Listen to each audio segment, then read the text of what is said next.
Praise the lord. హల్లెలూయా. ప్రభునందు మిక్కిలి ప్రియమైన వారలారా, మరి ప్రార్థనా ఛానల్ని వీక్షిస్తున్న ప్రియులారా, పరిశుద్ధాత్మ కార్యములను మా ప్రోగ్రాంను వీక్షిస్తున్న ప్రియమైన వారలారా, ప్రభువైన యేసుక్రీస్తు శక్తిగల నామంలో మీ అందరికీ నా హృదయపూర్వక శుభాభివందనములు. మరి ఈనాడు అన్య భాషలు గురించిన మరి 5వ భాగంలోకి మనం అడుగుపెట్టి ఉన్నాం. మరి అన్య భాషల్లో గురించిన మరి ప్రసంగాలు దాదాపుగా 4 భాగాల గురించి మనం విని ఉన్నాం. అన్య భాషలు అంటే ఏంటి, అన్య భాషలకు ఉన్న పేర్లు ఏంటి, మరి అన్య భాషలు పాత నిబంధనలు ఉన్నాయా, కృత నిబంధనలు ఉన్నాయా, మరి వాటికి ఉన్న తేడాలేంటి, ఇంకా ఇలాగ అనేక లోతైన విషయాలు తెలుసుకున్నాం. చూడండి, ఇంకా ఇప్పటి వరకు మనం బ్రాడ్గా తెలుసుకున్నాం. హల్లెలూయా. అయితే రాబోయే రోజుల్లో ఇదివరకు గతంలో చెప్పబడిన ప్రతి ఒక్కొక్క మాటను గురించి మనం లోతుగా తెలుసుకోబోతున్నాం. హల్లెలూయా. మనం ఒక బైబిల్ని ఒక డీపర్ స్టడీ మనం చేయబోతున్నాం. అయితే ఇక్కడ ఏంటంటే మొట్టమొదటిగా మీకు పరిచయం చేయడం కోసము అన్య భాషల గురించి బ్రాడ్గా అనేక రెఫరెన్స్లు ఏవి కూడా వివరించకుండా ఎక్స్ప్లెయిన్ చెప్పకుండా చెబుతూ వస్తున్నాం. హల్లెలూయా. అయితే ఈ నేడు అన్య భాషలు గురించిన 5వ భాగంలో మనం అడుగుపెట్టి ఉన్నాం. ఈ 5వ భాగంలో మనం ప్రధానంగా 3 విషయాలు తెలుసుకుంటున్నాం. మొట్టమొదటిగా ఏంటంటే అన్య భాషలు ఏంటవి, అవి ఏంటి, దేనికి సంబంధించినవి మొట్టమొదటిగా తెలుసుకోబోతున్నాం. రెండవదిగా అన్య భాషలు ఎన్ని రకాలుగా ఉంటున్నాయి, అన్య భాషలు ఎన్ని రకాలు. మూడవదిగా ప్రభువైన యేసుక్రీస్తుల వారు అన్య భాషలు మరి మాట్లాడారా అన్న ఈ 3 విషయాల గురించి మనం తెలుసుకుందాం. దయచేసి తల వంచుకున్నట్లయితే చిన్న ప్రార్థన చేసుకుని దేవుని వాక్యాన్ని నేర్చుకుందాం, ధ్యానిద్దాం. పరిశుద్ధ ప్రభువా మీకు స్తోత్రము తండ్రి, రాజులకు రాజా మీకు స్తోత్రం నాయన, మహోన్నతుడా, మహిమాన్వితుడా, మహాగణుడా మీకు స్తోత్రం, ఉన్నతుడా, అత్యున్నతుడా మీకు స్తోత్రం తండ్రి. ఇదిగో నాయన ఈ సమయంలో ప్రభువా అయ్యా నీ వాక్యాన్ని బోధిస్తుండగా నాయన తండ్రి, నా జ్ఞానంతో కాకుండా నాయన, వాక్చాతుర్యంతో కాకుండా ప్రభువా నా తెలివి బుద్ధితో కాకుండా నాయన, కేవలం మీ కృపతో నాయన అయ్యా మీకు మారుగా మీకు బూరగా వాడబడినట్లుగా నన్ను వాడుకోమని వేడుకుంటూ వాక్యాన్ని వినేవారికి నాయన అయ్యా ఇదిగో వాక్యం వింటుండగా వారికి వెలుగు కలుగునట్లుగా కృప దయచేయండి నాయన. అయ్యా ఇదిగో తండ్రి, వాక్యం వింటుండగా వారి ఆత్మీయతలు తెరిపింపజేయండి నాయన తండ్రి. వారికి వినే శక్తిని అయ్యా కృపను దయచేయని వేడుకుంటూ వారిని ఆశీర్వదించని వేడుకుంటూ యేసుక్రీస్తు నామంలో అడిగి వేడుకుంటూ ప్రార్థిస్తున్నాం పరమ తండ్రి, ఆమేన్. ప్రియులారా, నేటి వాక్య సందేశముగా మార్కు రాసిన సువార్త 16వ అధ్యాయం 17వ వచనం చదువుకుందాం. నమ్మిన వారిని వలన ఈ సూచక్రియలు కనబడును, ఏవనగా నా నామమున దయ్యములు వెళ్ళగొట్టుదురు, క్రొత్త భాషలు మాట్లాడుదురు, పాములను ఎత్తి పట్టుకుందురు, మరంకైనది ఏదైనాను మీరు త్రాగిన ఎడల అది వారికి మీకు ఏ హాని జరగదని ప్రభువైన యేసుక్రీస్తుల వారు ఇక్కడ మాట్లాడుతున్నట్టుగా మనం చూస్తున్నాం. చూడండి, ఇక్కడ మనం మార్కు ఈ 16వ అధ్యాయం 14వ వచనంలో మనం చూచినట్లయితే 14వ వచనంలో ఆ 11 మంది శిష్యులు వాళ్ళు ప్రభువైన యేసుక్రీస్తుల వారు మరణమైన పిమ్మట వారు ఏంటంటే భయాందోళన చెంది, అలాగే యోహాను రాసిన సువార్త 20వ అధ్యాయం 19వ వచనం మనం చదువుకుంటే, ఆదివారం సాయంకాలమున శిష్యులు యూదులందరికీ భయపడి తాము కూడిన ఇంటి తలుపులు మూసుకొని ఉంటుండగా, అప్పుడు ప్రభువైన యేసుక్రీస్తుల వారు అలాగా తలుపులు మూసుకొని లోపల ఉండి మరి ప్రార్థన చేసుకుంటూ భోజనం తినే సమయంలో ప్రభువైన యేసుక్రీస్తుల వారు ప్రత్యక్షమై వారితో మాట్లాడుతూ వారిని హెచ్చరిస్తూ వారిని భయాన్ని తొలగిస్తూ వారిని గద్దిస్తూ వారికి ఇంకేంటంటే దేవుడు కొంత పని భారాన్ని అప్పగిస్తూ వారితో మాట్లాడుతున్నాడు. అలా మాట్లాడుతున్న సమయంలో మరి ప్రభువైన యేసుక్రీస్తుల వారితో కొన్ని ప్రవచన రీతిగా మాట్లాడుతున్నాడు, వాగ్దాన రీతిగా మాట్లాడుతున్నాడు. హల్లెలూయా. ఏంటి ఆ వాగ్దానం, ప్రవచనం అంటే ఇక్కడ 5 విషయాలు చెప్తున్నారు. ఏంటంట, ఏవనగా నా నామమున దయ్యాలు వెళ్ళగొడతారు, నా నామమున క్రొత్త భాషలు మాట్లాడుదురని అలాగా 5 విషయాలు చెప్తున్నారు. చూడండి, ఇక్కడ దేవుడు వాళ్ళకి రాబోయే పరిశుద్ధాత్మ కార్యాలను గురించి మరి పరిశుద్ధాత్మ కార్యముల గురించి దేవుడు వారికి విశదపరుస్తున్నట్టుగా వారికి చెబుతున్నట్టుగా ప్రభువైన యేసుక్రీస్తుల వారు చెప్పిన దాదాపుగా 60 రోజుల్లో ఆయన చెప్పిన ప్రవచనాలను కూడా నెరవేరుతున్నట్టుగా మనం చూస్తూ ఉన్నాం. మార్కు 16-17 వచనంలో చెప్పబడిన ఈ వాగ్దానాలన్నీ కూడా కేవలం 60 దినాల్లో వారు అవన్నీ పొందుకున్నట్టుగా అనుభవిస్తున్నట్టుగా మనం చూస్తూ ఉన్నాం. అయితే మనము ఇక్కడ అన్య భాషలు అంటే ఏంటివి, దేనికి సంబంధించినవి ఏంటి, ఆ లాంగ్వేజెస్ ఏంటి అంటే, అన్య భాషలు అనేవి మొట్టమొదటిగా అన్య భాషలో మనం 3 విషయాలు మనం చూడగలం. ఏంటంటే అన్య భాషల్లో భాషలు ఉంటున్నాయి, అంటే మాటలు ఉంటున్నాయి. మొట్టమొదటిగా ఈ లాంగ్వేజ్లో భాషలు అంటే మాటలు ఉంటున్నాయి. రెండవదిగా ఈ అన్య భాషలో ఏమున్నాయంటే కొన్ని శబ్దాలు దాగి ఉన్నాయి. హల్లెలూయా. మూడవదిగా కొన్ని క్రియలు, యాక్షన్స్ దాగి ఉన్నాయి. మొట్టమొదటిగా అన్య భాషల్లో ఏమున్నాయంటే 3 ప్రాముఖ్యమైన విషయాలు దాగి ఉన్నాయి. ఎన్నో ఉన్నాయి, కేవలం మనం ప్రాముఖ్యమైన వాటిని తెలుసుకుంటున్నాం. హల్లెలూయా. వాక్యాధారంగా ఉంటున్నాయి, వాక్యానికి ఆధారమైన వాటిని మాత్రమే మనం తెలుసుకుంటున్నాం. మాటలు ఉంటున్నాయి, శబ్దాలు ఉంటున్నాయి, క్రియలు ఉంటున్నాయి. ఏంటి ఆ మాటలు, ఏంటి ఆ శబ్దాలు అంటే మనం చూద్దాం. చూడండి, ఈ అన్య భాషలు ఏంటంటే దాదాపుగా ఒక 5 ప్రాముఖ్యమైన విషయాలు తెలుసుకుందాం. మొట్టమొదటిగా అవి హెవెన్లీ లాంగ్వేజెస్ అంటారు. పరలోకానికి చెందినవి, పరలోక సంబంధమైనవి. ఆ భాష, ఆ శబ్దాలు కావచ్చు, ఆ మాటలు కావచ్చు, ఆ క్రియలు, అవన్నీ they are belongs to heavenly languages. పరలోకానికి సంబంధించినట్టుగా మనం చూస్తున్నాం. మనం చదువుకుందాం. 1 కొరింథీ 13:1 అపోస్తలుడైన పౌలు ఇలా అంటున్నాడు, మనుషుల భాషతోనూ దేవదూతల భాషతోనూ. అంటే అక్కడ అపోస్తలుడైన పౌలు నేను మనుషుల భాషను మాట్లాడగలను, దేవదూతల భాషలు కూడా నేను మాట్లాడగలను. హల్లెలూయా. ఎందుకంటే ఒకసారి చెప్తామట, నేను మధ్యాకాశమునకు 3వ ఆకాశమునకు నేను కొనిపోబడినప్పుడు అక్కడ దేవదూతలతో మాట్లాడుతూ నేను వింటిని చూచినని ఒక సందర్భాన్ని, తన అనుభవాన్ని అక్కడ తెలియజేస్తున్నట్టుగా మనం చూస్తున్నాం. ఇక్కడ ఏంటంటే అన్ని భాషలు అనేవి పరలోక సంబంధమైనవి. ఇంకా మనం ఇంకొక వాక్యం చూసుకున్నట్లయితే రెండవ అర్థం ఏంటంటే స్తుతులకు సంబంధించినవి, కృతజ్ఞతా స్తుతులకు సంబంధించినట్టుగా మనం చూస్తూ ఉన్నాం. ఒక వాక్యం చదువుకుందాం. 150వ కీర్తన చివరి వచనం 6వ వచనం చూచినట్లయితే, సకల ప్రాణులు యెహోవాను స్తుతించెదరుగాక, యెహోవాను సన్నుతించుడి అని రాయబడింది. హల్లెలూయా. ఇదేంటి? సకల ప్రాణుల మనుషులు కాకుండా ఆకాశ పక్షులు అన్ని దేవుడు చేసిన ప్రతి సృష్టి అంతా కూడా ఉంది. సకల ప్రాణులు యెహోవాను ఎలా స్తుతిస్తాయి? హల్లెలూయా. ఎలాగ అవి దేవునికి కృతజ్ఞతా స్తుతులు చెల్లిస్తాయి? ఉదాహరణకు చూస్తే మనం ఇంటిలోంచి బయటకు వస్తే ఆ కాకులు ఉదయం లేచిన వెంటనే మొదటగా అవి వాటి శబ్దాలతో, వాటి భాషలతో మరి దేవుని స్తుతిస్తూ ఉంటాయి. దేవుని కృతజ్ఞతా స్తుతులు చెల్లించి ఈ అనుదిన ఆహారం మాకు దయచే ప్రభువా అని ప్రార్థన చేసుకుని వెళ్ళిపోతూ ఉంటాయి. అదేంటన్నా మాకు అది అర్థం కాలేదంటే బైబిల్లో చూద్దాం, ఒక వాక్యం చదువుకుందాం. ఇక్కడ మనం ఏం తెలుసుకుంటున్నాం? సకల ప్రాణులు దేవుణ్ణి స్తుతిస్తున్నాయి. వాటి భాషల్లో, వాటి శబ్దాల్లో, వాటి క్రియల్లో అవి దేవుణ్ణి స్తుతిస్తున్నాయి, కృతజ్ఞత చెల్లిస్తున్నాయి. మరి యోబు రాసిన గ్రంథము 12వ అధ్యాయము 7వ వచనం 8వ వచనం మనం చదువుకున్నట్లయితే, అయినను యోబు గారు అంటున్నారు, అయినను మృగములను విచారిస్తే అవి మీకు బోధిస్తాయి, ఆకాశ పక్షులను విచారిస్తే అవి నీకు తెలియజేస్తాయి, సముద్ర చేపలను అడిగితే అవి మీకు బోధిస్తాయి. ఏం బోధిస్తాయి? ఏమి చెబుతాయి? ఏమి మీకు తెలియజేస్తాయంటే అవి దేవుణ్ణి ఎలా స్తుతిస్తున్నాయో, దేవుడు వాటికి ఇచ్చిన మేలును బట్టి, ఆహారాన్ని బట్టి, వాటికి ఇచ్చిన వసతులను బట్టి దేవునికి ఎంతగా స్తుతి చెల్లిస్తున్నాయో, కృతజ్ఞత చెల్లిస్తున్నాయో మీకు తెలియజేస్తాయని అక్కడ యోబు గారు అంటున్నారు. అలాగే ఇంకొక వాక్యం చదువుకుందాం. 19వ కీర్తన 1వ వచనంలో మనం చూస్తే కీర్తనకారుడు అంటున్నాడు, ఆకాశములను దేవుని మహిమను వివరించుచున్నవి, అంతరిక్షము ఆయన చేతి పనులను ప్రచురించుచున్నది, పగలు బోధ చేస్తున్నది, రాత్రి జ్ఞానాన్ని తెలియజేస్తా ఉంది. అయితే వాటికి భాష ఉందా? లేదు. మాటలున్నాయా? లేవు.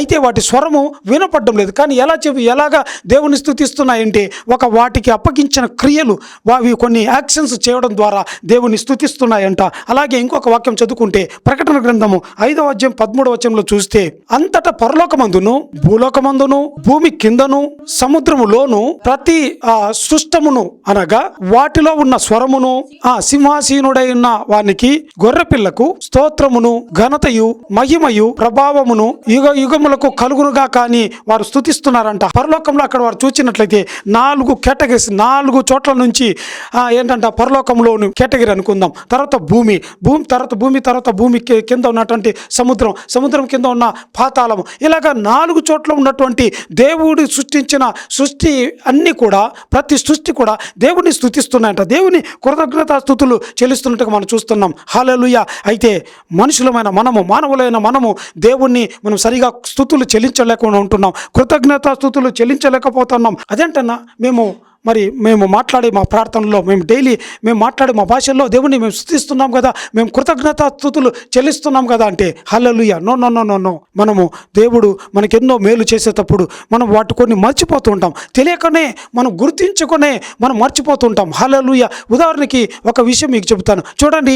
ఈ దినము ఉదయం లేచిన వెంటనే మీరు దేవుని స్తుతించారా? మీరు దేవుని స్తుతిస్తున్నారా? ప్రభువా, ఇదిగో ఈ దినం చూడడానికి, అంటే మరణానికి అప్పగించకుండా ఈ దినం చూడడానికి గొప్ప కృపనిచ్చే ప్రభా మీకు స్తోత్రం, వేలాది స్తోత్రములని స్తుతిస్తున్నాం, మర్చిపోతున్నాం. హల్లెలూయా. అలా ఎన్ని దినాలను మర్చిపోయావో. హల్లెలూయా. ఈలాగు ఎన్నో విషయాలు దేవునికి నువ్వు కృతజ్ఞత చెల్లించకుండా, దేవుని స్తుతించకుండా, దేవుని మహిమపరచకుండా ఎన్నో విషయాలు మర్చిపోతా ఉన్నావు. మరి క్రొత్త నిబంధనలు చూస్తే ప్రభువైన యేసుక్రీస్తు వారు కొంతమందికి స్వస్థపరిచినప్పుడు, అంటే మత్తయి రాసిన సువార్త 9వ అధ్యాయం 30వ వచనంలో ఒక 2 గుడ్డివారిని స్వస్థపరిచి తర్వాత వారికి దేవుడు ఒక హెచ్చరిక ఇస్తున్నాడు. ఇదిగో మీరు ఎవరితోనూ చెప్పకు సుమి అంటే దేవుడు చెప్పిన కొలది వారు ఆ ప్రాంతాన్ని గలిబిలి చేసేశారు. దేవుణ్ణి ఎంతగానో స్తుతించి ఆ ప్రాంతం అంతా దేవుని మహిమపరిచారు. మరి అలాగే ఇంకొక చోట చూస్తే మార్కు 1:40 చూస్తే ఒక కుష్ఠరోగిని దేవుడు బాగు చేసినప్పుడు నువ్వు కూడా ఎవరితో చెప్పకు సుమి అంటే ఆ వ్యక్తి చెప్పిన కొలది ఆ ప్రాంతం అంతా కూడా దేవుణ్ణి ఆ నామాన్ని ఘనతను వ్యాపింపజేసినట్టుగా మనం చూస్తున్నాం. అలాగే మార్కు రాసిన సువార్త 7:34 నుంచి 39 చూస్తే ఒక చెవిటి నత్తి గలవాడిని దేవుడు స్వస్థపరిచి నీవు కూడా ఎవరితో చెప్పకు సుమి అంటే అతను ఉండలేకుండా మరి లోకమంతటా వెళ్ళి చెప్తున్నాడు. హల్లెలూయా. ఎందుకంటే వారు దేవుడు చేసిన మేలును బట్టి దేవుని మహిమపరచకుండా ఉండలేకపోతున్నారు. ఆ ప్రేమ అలాంటిది. హల్లెలూయా. చూడండి, మా ఆత్మీయ దైవజనులు మరి పీకే మాథ్యూస్ గారు మరి అపోస్తుల వంటి పరిచర్య జరిగించారు. ఆయన ఎప్పుడు ఒక పాట పాడుతుంటారు మా సంఘంలో. నాకు కూడా చాలా ఇష్టం అన్నమాట. ఏంటంటే ఆ పాట ఇప్పుడు వాక్యం వింటున్న మీకు చాలామంది మరి బోధకులు కావచ్చు, వాక్యాన్ని చెప్పే మరి సేవకులు కావచ్చు, చాలా సంఘాలు కూడా ఈ పాట తెలియకపోవచ్చు, కొంతమందికి తెలుసు. ఏంటంటే ఆ పాట ఉండజాలము ఊరకుండజాలము ఉండజాలమయ్యా చెప్ప కుండజాలము ఉండజాలమయ్యా చెప్ప కుండజాలము కన్న విన్న వాటిని గూర్చి ఎవరికైనా చెప్పకుండా ఉండజాలము ఊరకుండజాలము ఉండజాలమయ్యా చెప్ప కుండజాలము. హల్లెలూయా. ఎంత మంచి పాట. అది పాడుతుంటే ఆత్మలో నాట్యం చేయడం ప్రారంభిస్తుంది. హల్లెలూయా. ఏంటంటే అలా దేవుని మేలు పొందుకున్న వాళ్ళు మిర్యాము ఎలాగో ఆ ఎర్ర సముద్రం నుంచి బయటకు వచ్చినప్పుడు ఎలాగ తంబుర తీసుకుని పాడుతుందో ఆ పాటను అది కృతజ్ఞతగా స్తుతిగా మనం చూడగలం. హల్లెలూయా. ఇలాగూ మనము తెలుగులో మనం ప్రార్థన చేసేటప్పుడు మన దేవునికి స్తుతులు చెల్లించేటప్పుడు మనం సరిగా దేవుని స్తుతించకపోవచ్చేమో, కానీ ఒక వ్యక్తి అన్ని భాషలతో స్తుతులు చెల్లించేటప్పుడు ఆ వ్యక్తి ఏ విషయాల్లో దేవునికి స్తుతించడం మర్చిపోయాడో, ఏ విషయాల్లో దేవునికి ఘనత రావడం, ఏ విషయాల్లో దేవుని మహిమపరచడం మర్చిపోయాడో అవన్నీ కూడా అన్య భాషలో భర్తీ అయిపోతాయి. హల్లెలూయా. గనుక నువ్వు అన్య భాషలో మాట్లాడుతున్నావంటే తెలుగులో దేవుణ్ణి స్తుతించేదానికంటే, తెలుగులో కృతజ్ఞతలు చెల్లించేదానికంటే అన్య భాషల్లో నువ్వు దేవుణ్ణి అన్య భాషల్లో మాట్లాడేటప్పుడు దేవునికి రావాల్సిన స్తుతులు కైసరునికి చెల్లించవలసిన కైసరునికి, దేవునికి చెల్లించవలసిన అవన్నీ కూడా దేవునికి చెల్లించబడతాయి. జగ్దోర్ యా శలమె రౌదన హెలబె శారాలవ. హల్లెలూయా. అది ఏంటంటే అన్ని భాషలు దేనికి సంబంధించినవంటే స్తుతులకు కృతజ్ఞత అర్పణలు చెల్లించడానికి సంబంధించినట్టుగా మనం చూస్తూ ఉన్నాం. హల్లెలూయా. అలాగే చూడండి, అన్య భాషలు ఈ కొత్త భాషలు ఇంకా దేనికి సంబంధించినవి అన్న అంటే ప్రార్థనకు చెందినవి. హల్లెలూయా. ప్రార్థన భాషకు చెందినవి. హల్లెలూయా. చూడండి, ఒక మాట చదువుకుందాం. రోమీయులకు రాసిన పత్రిక 8:26 అటువలే ఆత్మయు మన బలహీనతను చూచి సహాయం చేస్తున్నాడంట. ఏంటి ఆ సహాయము? ఏలైనగా మనము యుక్తముగా ఎలాగూ ప్రార్థన చేయవలనో మనకు తెలియదు గాని ఆత్మ తానే మన పక్షమున హల్లెలూయా ప్రార్థన చేస్తున్నాడు, విజ్ఞాపన చేస్తున్నాడు. మనలో ఉండి నువ్వు ఇది మర్చిపోయావు, ఇలా ప్రార్థన చేయి, ఇది ప్రార్థన చేయి, అలా ప్రార్థన చేయి. హల్లెలూయా. అంటే అదేంటన్నా మేము తెలుగులో ప్రార్థన చేస్తున్నామే, దశమ భాగ ప్రార్థన, దినదిన ప్రార్థన, స్తుతి ప్రార్థన, ఆ ప్రార్థన, ఈ ప్రార్థన, ఉపవాస ప్రార్థన అన్నీ చేస్తూ ఉన్నాం. ఇంకా కొరత ఉందంటే ఎస్, కొరత ఉంది. హల్లెలూయా. మనం తెలుగులో ప్రార్థన చేసేటప్పుడు మనము ఏంటంటే తెలుగులో ప్రార్థన చేసేటప్పుడు అది ఏంటంటే దేవునికి ఇంపుగా ఉండకపోవచ్చు. తెలుగులో ప్రార్థన దేవునికి ఏంటంటే దేవునికి ఇష్టకరంగా ఉండకపోవచ్చు. దేవుడు వాటికి జవాబు ఇవ్వకపోవచ్చు, దేవుడు ఒప్పుకోకపోవచ్చు. కానీ ఒక వ్యక్తి అన్య భాషల్లో ప్రార్థన చేసేటప్పుడు అది దేవునికి ఇష్టమైన దేవునికి ఇంపైన ప్రార్థనగా ఉంటుంది, దేవుడు జవాబిచ్చే ప్రార్థనగా ఉంటుంది, దేవుడు ఒప్పుకునే ప్రార్థనగా ఉంటుంది, దేవునికి యుక్తమైన ప్రార్థనగా ఉంటుంది. హల్లెలూయా. హల్లెలూయా. దేవుడు మనం అన్ని భాషల్లో ప్రార్థన చేస్తుంటే వెంటనే దేవుడు చూడడం ప్రారంభిస్తుంటాడు, రెస్పాండ్ అవ్వడం ప్రారంభమవుతూ ఉంటుంది. హల్లెలూయా. కనుక చూడండి, అందుకే యూదా గ్రంథంలో అంటే యూదా పత్రిక ఒక అధ్యాయమే, మొదటి అధ్యాయము 21 అక్కడ యూదా అంటున్నారు, ప్రియులారా మీరు విశ్వసించిన అతి పరిశుద్ధమైన దానిని మీరు కట్టుకోవాలంటే ఎలా కట్టుకుంటారంటే మీరు పరిశుద్ధాత్మలో ప్రార్థన చేయాలి. మీరు ఎప్పుడైతే పరిశుద్ధాత్మలో ప్రార్థన చేయడం ప్రారంభిస్తారో మీరేం చేస్తారంటే మీరు విశ్వసించిన అతి పరిశుద్ధమైన దాని మీద మీరు కట్టుకొనడం ప్రారంభిస్తాయి, మీ ఇల్లులు కట్టడం ప్రారంభమవుతాయి. హల్లెలూయా. హల్లెలూయా. అంటే ఒక ప్రార్థన ద్వారా ఒక వ్యక్తి తన ఇంటిని ఏంటంటే సామెతల గ్రంథంలో రాయబడి ఉంటుంది, అంటే జ్ఞానవంతురాలు తన ఇంటిని కట్టుకుంటుందంట. అలాగా నువ్వు అన్ని భాషలతో మాట్లాడుతున్నావంటే, అన్ని భాషల్లో ప్రార్థన చేస్తున్నావంటే నీ ఇంటిని నువ్వు కట్టుకుంటున్నట్టే. హల్లెలూయా. అన్ని భాషలు ప్రార్థనకు సంబంధించిన భాషలు, ప్రార్థనకు సంబంధించినవిగా మనం చూస్తూ ఉన్నాం. హల్లెలూయా. అలాగే చూడండి, మరి ఇంకా అన్ని భాషలు దేనికి సంబంధించినవంటే prophetics language. It is nothing but prophetic language, ప్రవచన వాక్కులకు సంబంధించినవి. హల్లెలూయా. అపోస్తలుడైన పౌలు అంటారు, మీరు అన్ని భాషలకు అర్థము చెబితే అవి ప్రవచనం అవుతుంది. మీరు అన్ని భాషలకు అర్థం చెప్పలేకపోతే అవి అన్ని భాషలు అవుతాయని చెబుతా ఉన్నాడు. హల్లెలూయా. అలాగా ఒక అన్ని భాషలు అనేటి దేనికి సంబంధించినవి? ప్రవచన వాక్కులకు సంబంధించిన మాటలు, శబ్దాలు అయి ఉంటున్నాయి. ప్రవచన వాక్కులకు సంబంధించిన క్రియలుగా ఉంటున్నాయి. హల్లెలూయా. అలాగే మనం ఇక్కడ చూసినట్లయితే ఇంకా అన్ని భాషలు అంటే ఆరాధనకు సంబంధించినవిగా మనం చూస్తున్నాం. Worship, it is relating to worship. Hallelujah. అదేంటన్నా అన్ని భాషలతో ఒక వ్యక్తి మాట్లాడేటప్పుడు దేవుణ్ణి ఆరాధిస్తాడంటే అవును, దేవుణ్ణి ఆరాధించినట్టే. అయితే ఒక వాక్యం చదువుకుందాం. యెషయా గ్రంథం 6:3 పరలోకంలో దేవుని దూతలు ఏం చేస్తున్నారంట? నిత్యము పరిశుద్ధుడు పరిశుద్ధుడు పరిశుద్ధుడు పరిశుద్ధుడు అని గానము, ప్రతిగానాలు చేస్తున్నారంట. అంటే పాటలు పాడుతున్నారు, ఒక ఆరాధన జరిగిస్తున్నారు. హల్లెలూయా. ఆత్మ సంబంధమైన ఆరాధన, అన్ని భాషలతో కూడుకున్న ఆరాధన వాళ్ళు చేస్తున్నట్టుగా మనం చూస్తూ ఉన్నాం. హల్లెలూయా. ఈ విధంగా చూడండి, మనం ఏం తెలుసుకుంటున్నాం? అన్య భాషలు ఏంటివి, దేనికి సంబంధించినవి మనం తెలుసుకున్నాం. ఇంకా రెండవ విషయం వస్తే అన్య భాషలు ఎన్ని రకాలు? హల్లెలూయా. చూడండి, అన్య భాషలు మనము విభిన్న బైబిల్లో ఉన్నటువంటి అన్య భాషలు పాత నిబంధన నుంచి కొత్త నిబంధన వరకు మనం చూస్తే, ఈ అన్య భాషలన్నింటినీ మనం చూస్తే, మన విభిన్న కోణాల నుంచి చూస్తే అన్య భాషలు రెండు రకాలు. అదేంటన్నా మాకు ఎన్నో రకాలు ఉన్నాయి మాకు తెలుసు అలా అనకుండా నువ్వు రెండే అంటున్నావు అంటే, ఎస్, మీరు ఎన్ని చెప్పినా సరే అన్య భాషలు విభిన్న కోణాలు చూస్తే రెండు రకాలు. ఒకటి ఏంటంటే, ఒక కోణం నుంచి చూద్దాం. అన్య భాషలు అంటే ఒకటి భూ సంబంధమైన భాషలు, భూ సంబంధమైన అన్య భాషలు. రెండవది పరలోక సంబంధమైన అన్య భాషలు. అంటే పరలోకంలో మాట్లాడే ఒక భాషలు, అవే అన్య భాషలు భూ సంబంధంగా మాట్లాడుతున్నట్టుగా మనం చూస్తున్నాం. అపొస్తలుల కార్యములు 2:6 నుంచి 12 వరకు చూస్తే అక్కడ 120 మంది పెంతెకొస్తు దినమున అభిషేకం పొందుకున్నప్పుడు వారు దాదాపు అన్ని భాషలు మాట్లాడుతున్నప్పుడు ఆ యెరూషలేములో ఏంటి ఈ శబ్దం అని అనేకులు ఆ మందిరం దగ్గరకు వచ్చి చూస్తున్నారు. ఇదేమిటి, వీరు మా దేశంలో మా దేశ సొంత భాషతో వీరు మాట్లాడుతున్నారే, వీరు పామరులే, వీరికి చదువు రాదే, how they or talk to అని వాళ్ళు ఆశ్చర్యపోతున్నారు. మా సొంత భాషలో ఎలా మాట్లాడుతున్నారు? అక్కడ దాదాపుగా 15 దేశాలకు సంబంధించిన ప్రజలు అక్కడ యెరూషలేములో నివసిస్తున్నట్టుగా చూస్తున్నాం. వీరు ఎరుగని ఆ 15 దేశాలకు సంబంధించిన భాషలు ఒక్కొక్కరు ఒక్కొక్క భాష మాట్లాడుట మనం చూస్తా ఉన్నాం. అంటే ఇవి భూ సంబంధంగా ఉండే అన్య భాషలు. హల్లెలూయా. చూడండి, ఇంకా ఆదికాండం 11 బాబేలు గోపురం దగ్గర దేవుడు మనుషుల భాషలంతా తారుమారు చేశాడు కదా, అవన్నీ భూలోకంలో ఉండిపోయిన అన్య భాషలే. హల్లెలూయా. ఇలాగా భూ సంబంధమైన భాషలు. రెండవది పరలోక సంబంధమైన భాషలు. హల్లెలూయా. అపొస్తలుడైన పౌలు అంటాడు కదా 1 కొరింథీ 13:1 ఇదిగో నేను మనుషుల భాషతోనూ పరలోక సంబంధమైన దేవదూతల భాషతోనూ నేను మాట్లాడేదను అంటున్నాడు కదా. అలాగా అన్య భాషలు 2 రకాలు. ఒకటి భూ సంబంధమైనవి, రెండోది పరలోక సంబంధమైనవి. మరొక కోణం చూస్తే అట్టు చూసినా కూడా 2 రకాలే. ఏంటి ఆ 2 రకాలు అంటే, అన్య భాషలు అర్థమయ్యే అన్య భాషలు, రెండవది అర్థం కాని అన్య భాషలు. హల్లెలూయా. ఇప్పుడు చదువుకున్నాం కదా మనం అపొస్తలుల కార్యం 2:6 నుంచి 12 వరకు ఈ ప్యాసేజ్ తప్పకుండా చదవండి. మీరు చదివినప్పుడు అక్కడ శిష్యులు అన్య భాషల గురించి మాట్లాడుతున్నప్పుడు అర్థం అవుతా ఉన్నాయి. హల్లెలూయా. హల్లెలూయా. ఇంకొంతమంది మాట్లాడుతున్నప్పుడు అర్థం కాకుండా ఉంటున్నాయి. 1 కొరింథీ 14:5 అపొస్తలుడైన పౌలు సంఘంలో చెబుతున్నాడు, మీరందరూ భాషలు మాట్లాడుతున్నారా? అయితే మీరందరూ భాషలు మాట్లాడండి. అయితే భాషలు మాట్లాడుతున్నప్పుడు అర్థం చెప్పడానికి ప్రయత్నించండి. ఒకవేళ అర్థం చెప్పలేకపోతే మీరు మౌనంగా ఉండి మరి వేకాంతంగాను రహస్యంగాను మీ వ్యక్తిగతంలో ప్రార్థనలు మాట్లాడుకోండి అంటున్నాడు. అంటే అర్థమయ్యే అన్య భాషలు, అర్థం కాని అన్య భాషలు 2 రకాలే కదండి. హల్లెలూయా. సరే, మరొక కోణంలో చూస్తే అన్య భాషలు మళ్ళీ 2 రకాలే. హల్లెలూయా. ఏంటి ఆ 2 రకాలంటే, అన్య భాషలు బహిరంగంగా మాట్లాడేటి, ఓపెన్గా మాట్లాడేటి, అందరి ఎదుట మాట్లాడేటి. మరొక రకమైందంటే అన్య భాషలు మాట్లాడతారు, ఏంటంటే రహస్యంగా మాట్లాడతారు, ఏకాంతంగా మాట్లాడతారు, వ్యక్తిగతంగా మాట్లాడతారు, ఎవరికి తెలియకుండా నేను నా దేవుడని అక్కడ దేవుని దగ్గర ప్రార్థనలో ఉన్నప్పుడు మాత్రమే మాట్లాడతారు, బహిరంగంగా మాట్లాడరు. చూడండి, 2 రకాలే కదా. ఒప్పుకుంటారు కదా. హల్లెలూయా. ఇప్పుడు మీరు ఇన్ని చెప్పిన ఒప్పుకోలేదు కదా, మీకు కావాల్సింది ఏంటంటే ఇదే, అన్య భాషలు 4 రకాలు. హల్లెలూయా.